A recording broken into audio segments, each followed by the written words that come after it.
Good morning, student. Today we will start reading lesson 8 global warming. Last video में हमने इस chapter में पढ़ा था ग्रीन हाउस एंड इफ़ेक्ट्स। आज हम पढ़ेंगे global warming and it's effect. Global warming क्या होती है और उसके क्या प्रभाव हैं। So let's start. A certain amount of green house gases are necessary to keep the earth warm and to prevent it from becoming very cold। जो green house गैसें होती हैं वो बहुत आवश्यक हैं। किसके लिए? हमारे अर्थ सरफेस को गर्म रखने के लिए, और वो उसे बहुत ज़्यादा ठंडा होने में भी उसकी सुरक्षा करती हैं। अगर वो गैसें नहीं होंगी तो हमारा जो एटमॉस्फेयर है वो बहुत ज़्यादा ठंडा हो जाएगा। However, rising pollution levels, deforestation and careless use of appliances like air conditioner and refrigerators have lead to an increase in the amount of these gases in the atmosphere। लेकिन ये जो गैसेज हैं हमारी ग्रीन हाउस गैसेज, इनकी जो मात्रा है वो बहुत ज़्यादा बढ़ती जा रही है। किसकी वजह से? एक तो जो हमारा ये पोल्यूशन है वो ज़्यादा बढ़ रहा है, वनों की ज़्यादा कटाई हो रही है, और जो अप्लायंसेस जो उपकरण हैं जैसे एसी है, फ्रिज है, इनका बहुत ज़्यादा यूज हो रहा है। इन वजह से जो हमारे एटमॉस्फेयर में जो ग्रीन हाउस गैसेज हैं उनकी अमाउंट बहुत ज़्यादा बढ़ती जा रही हैं। These have consequently led to an increase in the earth temperature and resulted in global warming। अगर ये गैसेज हैं इनकी मात्रा ज़्यादा बढ़ेगी तो जो उनकी जो ग्लोबल वार्मिंग है वो ज़्यादा बढ़ेगी। ग्लोबल वार्मिंग क्या होता है? गर्म होना, यानी कि हमारा एटमॉस्फेयर और ज़्यादा गर्म हो जाएगा। ठीक है, तो इसलिए हमें क्या करना है, ज़्यादा से ज़्यादा हमें पेड़ लगाने चाहिए, हमें पोल्यूशन बहुत कम करना चाहिए। किसको रोकने के लिए? ग्लोबल वार्मिंग को रोकने के लिए। So let us learn how global warming occurs. जो ग्लोबल वार्मिंग है वो कैसे होती है, स्टेप बाय स्टेप हम यहाँ पढ़ेंगे। Sunrays enter the earth's atmosphere and reach its surface. यहाँ देखो फिगर में ये एटमॉस्फेयर है, ये दिख रहा है आपको सरफेस के ऊपर जो ये लेयर बनी हुई है, ये क्या है? एटमॉस्फेयर। यहाँ से सन से जो रेज हैं वो किसके अंदर? सरफेस के अंदर एंटर कर रही हैं, दिखाई दे रहे हैं ना। फिर सेकंड स्टेप क्या है? Some of the heat energy from the sun rays is absorbed by the earth's surface, which heats it up. The earth's surface emits this heat into the atmosphere। ये हमारा सेकंड फिगर है।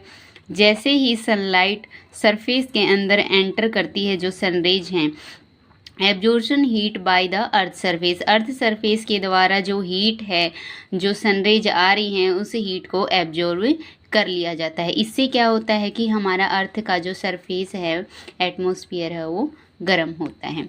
फिर third step क्या है? Some heats escapes into space while most of it gets trapped due to an envelope of greenhouse gases like carbon dioxide and methane। क्या होता है, जितनी जो सनरेज हैं वो एंटर की हैं, उनमें से कुछ रेज ऐसी हैं जो एनवेलोप, यानी कि जो एटमॉस्फेयर है वो एक एनवेलोप की तरह ही काम कर रहे हैं।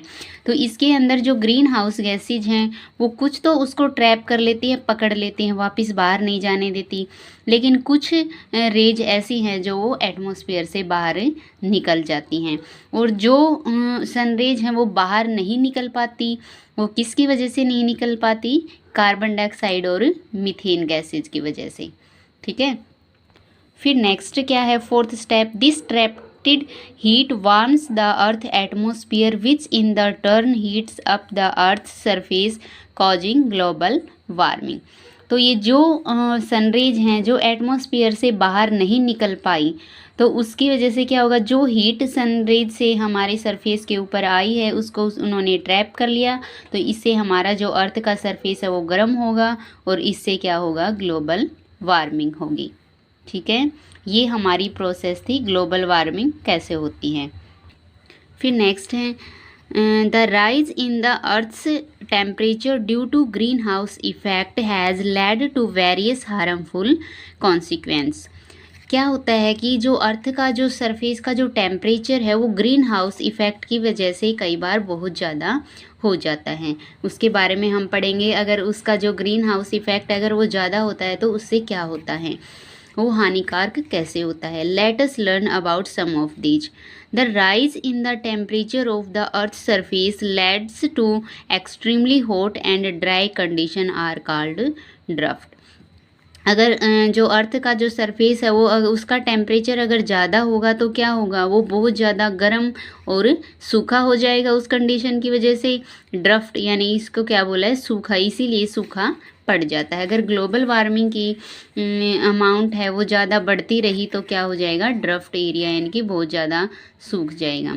N increase in the temperature of earth leads to the melting of ice caps in the polar region. अगर टेम्परेचर इंक्रीज होगा तो जो आइस का एरिया मीन्स जहाँ जो पोलर रीजन है वहाँ पर जो बर्फ़ होती है वो पिघलनी स्टार्ट हो जाएगी। अगर वो बर्फ़ पिघलेगी तो क्या होगा, the water from the melted ice cause the water levels in the seas and oceans to rise. अगर पोलर रीजन में जो बर्फ़ है अगर वो पिघलेगी तो क्या होगा, समुंदर और जो महासागर हैं उनमें क्या होगा, पानी का लेवल बहुत ज़्यादा बढ़ जाएगा। Causing floods in the low lying island and coastal areas. अगर पानी का लेवल बढ़ेगा तो क्या आ जाएगी, बाढ़ आ जाएगी। बाढ़ कहाँ आएगी, जो आइसलैंड द्वीप हैं और कोस्टल एरिया यानी कि जो समुद्री किनारे हैं वहाँ पे जो लोग रह रहे हैं उनको मुसीबत हो जाएगी, वहाँ पर बाढ़ आ जाएगी। The changes in the climate can also affect crop production since they require certain climatic conditions for proper growth।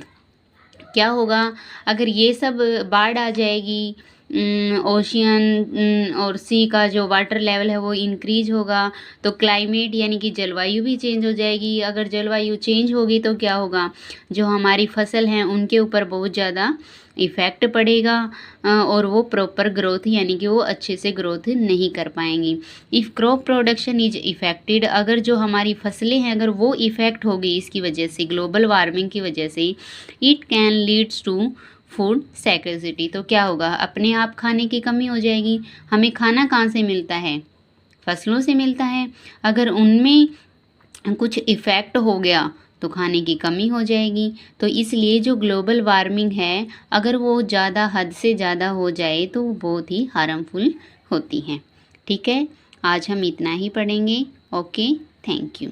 आप अच्छे से रीडिंग करेंगे, डिफ़िकल्ट वर्ड आएंगे उनको अंडरलाइन करेंगे। ओके।